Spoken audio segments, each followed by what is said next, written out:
শিয়াল আর বাঘের ভয়। স্থান জঙ্গলের গভীরে।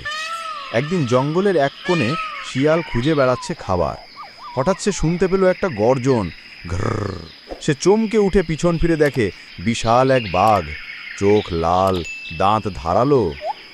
শিয়াল তো ভয়ে কাঁপতে কাঁপতে বলে, ও বাঘ ভাই, আমি কিছুই করিনি, প্লিজ আমাকে খেয়ে ফেলো না। বাঘ হেসে বলল, তুই তো অনেক চালাক, এত ভয় পাচ্ছিস কেন? চালাক তো বটেই, কিন্তু বেঁচে থাকলেই তো চালাকি দেখাবো। বাঘ একটু ভাবল, তারপর বলল, তুই বল, কেন তোকে ছেড়ে দিব?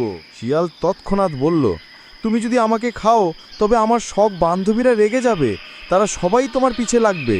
আমি শেয়াল সমাজের মুখ। শিয়াল গম্ভীর মুখে মাথা নাড়ে।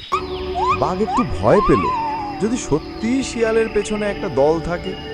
সে হেসে বলল, আচ্ছা আচ্ছা, যা, আজকে তোকে ছেড়ে দিল। লাফ দিয়ে পালায়, তারপর গাছের আড়ালে দাঁড়িয়ে বলে, ভয় পাইলেই বুদ্ধি খাটাতে হয়।